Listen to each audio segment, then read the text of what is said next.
अस्सलाम वालेकुम स्टूडेंट। उम्मीद करता हूँ कि आप सब खैरियत से होंगे। इस वीक का जो लेक्चर है उसमें हम पढ़ेंगे about diagonalisation and quadratic forms. First जो हमारा टॉपिक होगा वो होगा डायगनलाइजेशन का। डायगनलाइजेशन से पहले आपको पता होना चाहिए कि ऑर्थोगोनल मैट्रिसेस क्या होते हैं। What is an orthogonal matrix? Here is the definition. A square matrix A is said to be orthogonal if its transpose is the same as its inverse. That is, if A inverse is equal to A transpose. Means to say that अगर एक matrix है उसका inverse और transpose जो है वो equal आ जाए तो वो मैट्रिक्स ऑर्थोगोनल मैट्रिक्स कहलाता है। Or equivalent we can say that A transpose is equal to A transpose A is equal to I, because A transpose is equal to the A inverse, and we know that A and A inverse is equal to A inverse A is equal to the identity matrix. So for example, a matrix, let's suppose A is equal to this matrix.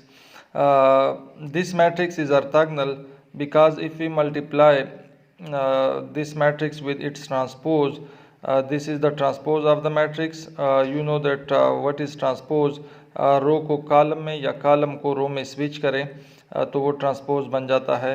सो ये हमारा A transpose है।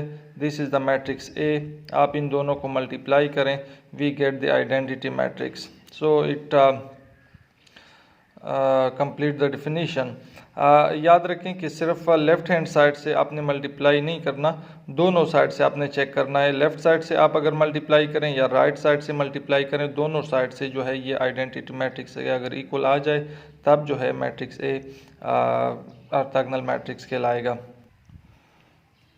ये कुछ important theorem है। Theorem 7.1.1, the following are equivalent for an n cross n matrix. ये जो दो तीन स्टेटमेंट है ये आपस में इक्विवेलेंट है। इक्विवेलेंट का मतलब ये है कि अगर ये स्टेटमेंट ट्रू है तो फिर ये स्टेटमेंट भी ट्रू होगा, और अगर ये स्टेटमेंट ट्रू है तो फिर ये स्टेटमेंट भी ट्रू होगा। यानी ये एक actually if and only statement होता है। सो फर्स्ट ये है कि if A is orthogonal, part B ये है कि the row vectors of A form an orthonormal set in R n with the Euclidean inner product. यानी अगर एक मैट्रिक्स ए जो है वो ऑर्थोगोनल है तो इसका मतलब ये होगा कि उसके जो रोज़ होंगे वो ऑर्थोनॉर्मल वेक्टर्स होंगे। एंड सिमिलरली अगर मैट्रिक्स ए ऑर्थोगोनल है then column vectors of A form an orthonormal set in R n with respect to the Euclidean inner product, और उसके जो कॉलम होंगे कॉलम वेक्टर्स वो भी ऑर्थोनॉर्मल वेक्टर्स होंगे। सेकंड थ्योरम ये है 7.1.2, the transpose of an orthogonal matrix is orthogonal. यानी अगर एक मैट्रिक्स ऑर्थोगोनल है तो उसका ट्रांसपोज भी ऑर्थोगोनल होगा। The inverse of an orthogonal matrix is orthogonal. अगर एक मैट्रिक्स ऑर्थोगोनल है तो उसका इन्वर्स भी ऑर्थोगोनल मैट्रिक्स होगा। A product of orthogonal matrix is orthogonal. अगर दो मैट्रिसेस है या तीन मैट्रिसेस है वो आप ऑर्थोगोनल मैट्रिसेस है उसको आप मल्टीप्लाई करेंगे तो एज अ रिजल्ट जो मैट्रिक्स आपको मिलेगा वो भी ऑर्थोगोनल होगा। And the last one, if A is orthogonal matrix then determinant of A is equal to +1 और -1। यानी किसी भी ऑर्थोगोनल मैट्रिक्स का आप डिटर्मिनेंट लेंगे तो उसका डिटर्मिनेंट या 1 आएगा या -1 आएगा। एक्सरसाइज 7.1 के कुछ क्वेश्चन है, क्वेश्चन 1 से क्वेश्चन 6 तक। बहुत सिंपल क्वेश्चन है, ये ऑर्थोगोनल मैट्रिसेस के लिए है तो इसको आप देख लें। अब इसके बाद जो हमारा मेन टॉपिक है डायगोनलाइजेशन है, orthogonal diagonalisation. Definition 1, if A and B are square matrices then we say that B is orthogonally similar to A if there is an orthogonal matrix P such that B is equal to P transpose AP। यानी दो matrices A और B square matrices है अगर, then we say that B is orthogonally similar to A, then B is similar to A, orthogonally similar to A if there is an orthogonal matrix P, कोई matrix P जो orthogonal हो, such that we can write this B is equal to in the product of P transpose AP। if B is orthogonally similar to A, अगर ये B जो है B जो है वो अर्थागनली सिमिलर टू ए होगा, तो ए जो है वो अर्थागनली सिमिलर टू बी होगा। यानी means to say that there will exist a matrix Q such that A is equal to Q transpose BQ. If A is orthogonally similar to some diagonal matrix D, say P transpose AP is equal to D, then we say that A is orthogonally diagonalizable and that P orthogonally diagonalizes A. इसका मतलब ये हुआ कि अगर कोई matrix A जो है वो ऑर्थोगोनली सिमिलर है किसी डायगोनल मैट्रिक्स के, यानी यहाँ पे लेट सपोज ये B जो है ये अगर डायगोनल मैट्रिक्स आ जाए D, डायगोनल मैट्रिक्स वो मैट्रिक्स होता है जिसके मेन डायगोनल की एंट्रीज नॉन जीरो हो, उसके ऊपर नीचे सारे जीरो हो, यू नो दैट। अगर ये सिचुएशन आ जाए कि P ट्रांसपोज AP जो है ये आपको एज अ रिजल्ट एक डायगोनल मैट्रिक्स दे दे, तो इसका मतलब ये होगा कि A इज़ ऑर्थोगोनली डायगोनलाइजेबल। फिर हम कहेंगे कि ये A जो है ये ऑर्थोगोनली डायगोनलाइजेबल है and that P orthogonally diagonalises A, और ये जो मैट्रिक्स P है ये इस A को ऑर्थोगोनली डायगोनलाइजेबल बनाता है। ये एक्चुअली हमारा मेन टॉपिक है, P transpose AP is equal to D। अगर ये सिचुएशन आ जाए then we say that A is orthogonally diagonalisable and this matrix P orthogonally diagonalises matrix A। ये इस केस में नहीं होगा, यहाँ पे B जो है कोई भी मैट्रिक्स है, लेकिन अगर यहाँ पे ये B जो है ये स्पेशल केस है, यहाँ पे अगर डायगोनल मैट्रिक्स आ जाए तो फिर जो है ये डिफिनीशन वेरी करेगा। यहाँ पे एक और थ्योरम है 7.2.1, if A is an n cross n matrix with real entries then the following are equivalent. ये जो स्टेटमेंट्स है ये इक्विवेलेंट स्टेटमेंट होंगे।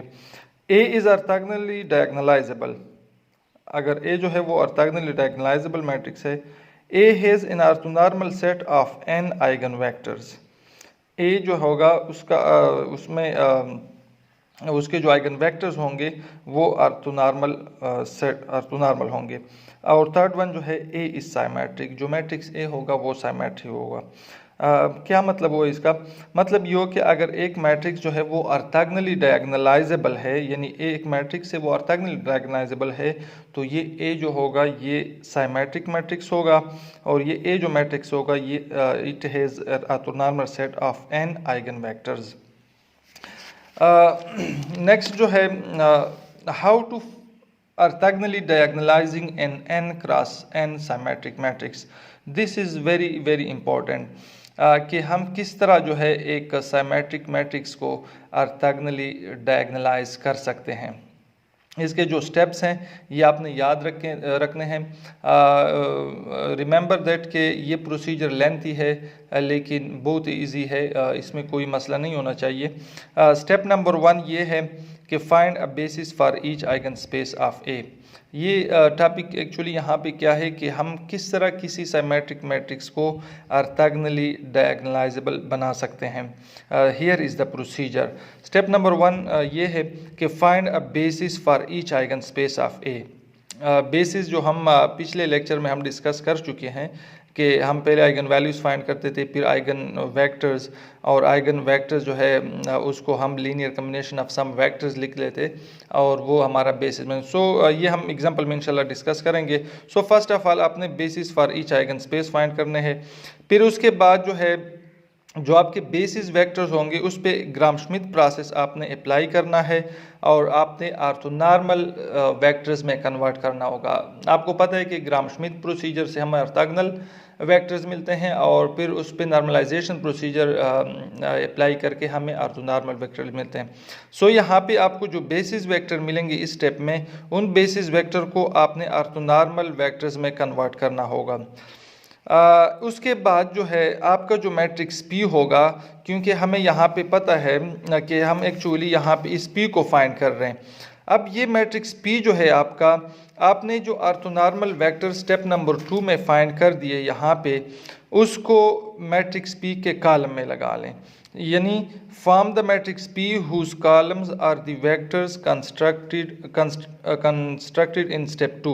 यानी यहाँ पे जो ऑर्थोनॉर्मल वेक्टर्स आपने फाइंड किए वो P के कॉलम में आप एडजस्ट करें। This matrix P will orthogonally diagonalize A and the eigenvalues of D is equal to P transpose AP will be in the same order as their corresponding eigenvector in P।